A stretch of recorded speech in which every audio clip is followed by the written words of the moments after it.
जिस चिट्ठी ने कभी इश्क जताया, अब वही चिट्ठी बंद होने जा रही है। इंडिया पोस्ट की रजिस्टर्ड पोस्ट सेवा सिर्फ एक चिट्ठी नहीं थी, एक भरोसे की डोर थी, जिसे नजाकत से लिफाफे में बंद करके पूरे सम्मान के साथ पहुंचाया जाता था। कभी इस रजिस्टर्ड पोस्ट में नौकरी का अपॉइंटमेंट लेटर आता था, कभी शादी का कार्ड, कभी वो चिट्ठी जिसमें लिखा होता था, माँ सब ठीक है, तुम चिंता मत करना।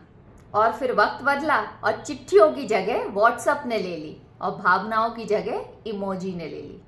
और अब 1 सितंबर से रजिस्टर्ड पोस्ट भी इतिहास बन जाएगी। एक जमाना था जब रजिस्टर्ड पोस्ट से जिंदगी के सबसे बड़े फैसले भेजे जाते थे। अब वही सेवा डिजिटल इंडिया के नाम पर अलविदा कह रही है। अब सोचो जरा, अगर इसकी सेवा बंद कर दी जाए तो कई सारे नुकसानों का सामना करना पड़ सकता है। जैसे कि गांव में आज भी बहुत सारे लोग डिजिटल साधन से दूर हैं और उनके लिए पोस्ट ही भरोसे की माध्यम थी। नौकरी के लेटर, कोर्ट की नोटिस, सरकारी योजना की जानकारी, बैंक डॉक्यूमेंट्स, ये सब रजिस्टर पोस्ट से ही आते थे। और बहुत सारी सरकारी नौकरियों में एडमिट कार्ड, अपॉइंटमेंट लेटर या इंटरव्यू लेटर रजिस्टर्ड पोस्ट से ही भेजा जाता था। अब इनके लिए पूरी तरह डिजिटल सिस्टम पर निर्भर करना पड़ेगा, जो हर किसी के लिए सुलभ नहीं है।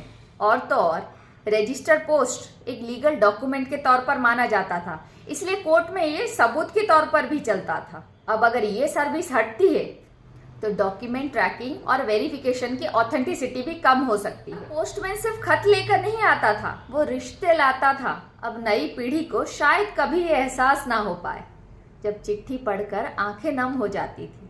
कई बुजुर्ग आज भी डिजिटल से दूर हैं और चिट्ठियों के जरिए ही बैंक, पेंशन और सरकारी पत्र व्यवहार करते हैं।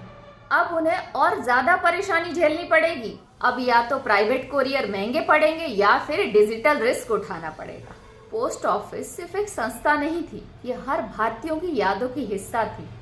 इसका बंद होना सिर्फ एक सेवा का अंत नहीं, बल्कि एक भावनात्मक युग का अंत है। क्या आप भी इसके लिए सहमत है? कमेंट में जरूर बताना।